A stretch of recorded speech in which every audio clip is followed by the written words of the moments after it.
राम मेघवाल जी, सीकर की सम्मानीय सांसद सुमेधानंद जी सरस्वती जी, हमारे जिला अध्यक्ष पवन जी मोदी, युवा उम्मीदवार सुभाष जी मिल, हरिशंकर जी निठारवाल, राजेंद्र जी भाट्रा, बाडूराम कुमावत जी, सारे सरपंच साहिबागन, जिला परिषद का मेंबर, पंचायत समिति का कार्यकर्तागण, हमारा पार्टी का कार्यकर्तागण, भाइयों बहनों पिताओं और माताओं, मैं असम से आया हूँ। असम में कामरूप कामाख्या विराजमान होते हैं। मैं कामाख्या माँ का पवित्र धरती से राजस्थान का ये पवित्र धरतियों का बेटा बेटियों को नमन करता हूँ, वंदन करता हूँ, अभिनंदन करता हूँ। भाइयों और बहनों, मैं सुभाष जी का भाषण सुन रहा था। हिंदी में जो बोला वो तो सुना, शेखावती सबसे प्यारा लगा। शेखावती भाषा सबसे अच्छा। तो शेखावती में वो जब बोल रहा था तो उन्होंने मेरा जितना दिमाग में इतना ही बोल रहा है कि अभी सुभाष जी को हरवाने के लिए हमारे महादेव जी और बंशीधर जी एकजुट होने का भी संभावना है। भाई सुभाष को मत देना, जिसको देना है वो दे देना। मतलब महादेव और बंशीधर का बीच अभी इलू इलू भी थोड़ा थोड़ा सा, और जो भी है, सुभाष जी अगली बार चुनाव लड़ा था, हारा 5000 वोट से। मैंने भी जब जीवन का पहला बार चुनाव लड़ा, मैं भी 5-6 वोट से हार गया था। लेकिन बाद में 5-6 बार मैं जीतते रहा, उसका बाद कभी कमी नहीं हुआ। किस लिए? जब मैं चुनाव हारा, 5 साल जनताओं का साथ में लगे रहा, जनता का सेवा करते रहा। अभी मैं सुभाष जी का भाषण सुन रहा था।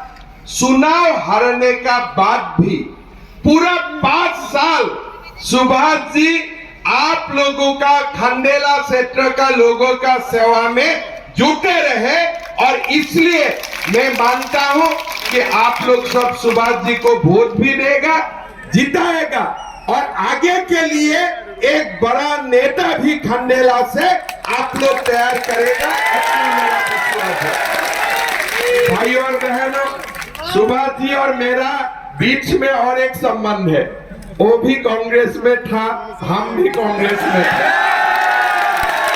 लेकिन मैं अभी हमेशा खाटू श्याम बाबा को धन्यवाद देता हूँ कि मुझको कम से कम कांग्रेस से निकाल के ले आया। बहुत शांति होता है। अभी मैं अभी कभी कभी सोचता हूँ कैसे मैं इतना साल कांग्रेस में रहा, लेकिन अभी मन को बहुत शांति है। और जब थोड़ा मन में अशांति हो जाता हूँ, मैं हमेशा खाटू श्याम जी का पास आ जाता हूँ, तब मेरे मन में फिर शांति हो जाते हैं। भाइयों और बहनों, राजस्थान का चुनाव है। चुनाव का जो माहौल है, अभी भाजपा सरकार बनेगा, नरेंद्र मोदी जी का सरकार बनेगा, उसमें कोई संदेह नहीं। ये अभी सारे लोग ये बात जानते हैं। लेकिन खंडेला से भी विधायक बीजेपी का ही होना चाहिए, ये हमारा सबका दिमाग में बैठ जाना चाहिए। भाइयों और बहनों, सीकर जिला का साथ हमारा असम का बहुत बड़ा संपर्क है। असम में जब भी मैं कोई लोगों को मिलता हूँ, हमारा मारवाड़ी समाज का लोगों को मैं पूछता हूँ, आप लोग कहाँ से हो, कौन जिले से हो? बोले सीकर से हो, बीकानेर से हो।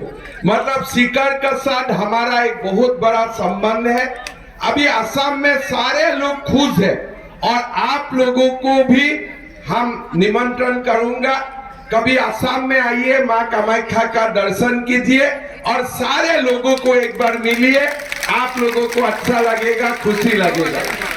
भाई और बहनों, राजस्थान में जो सरकार है, वो सरकार जो सलाह अशोक गहलोत जी ने, एक्चुअली सरकार उन्होंने नहीं चलाया, उन्होंने लूट का राज चलाया, बाकी कुछ नहीं चलाया।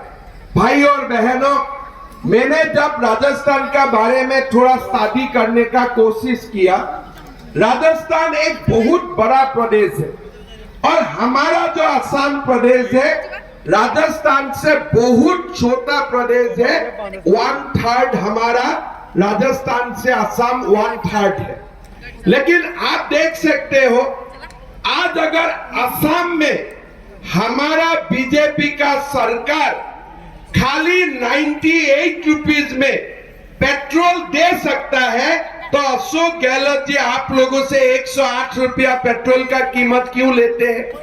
ये आप कांग्रेस को पूछना चाहिए कि असम जैसा प्रदेश से, हमारे उत्तराखंड जैसा प्रदेश से, हमारे बीजेपी शासित प्रदेश से राजस्थान में पेट्रोल डीजल का कीमत ज्यादा क्यों है? 10-10 रुपया आप लोग ज्यादा हमारा पॉकेट से क्यों लेते हो?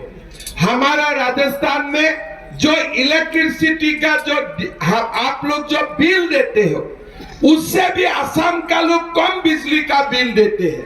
आज पूरा देश में अगर कोई प्रदेश में पेट्रोल और डीजल का ज्यादा कीमत है, इसका नाम राजस्थान है।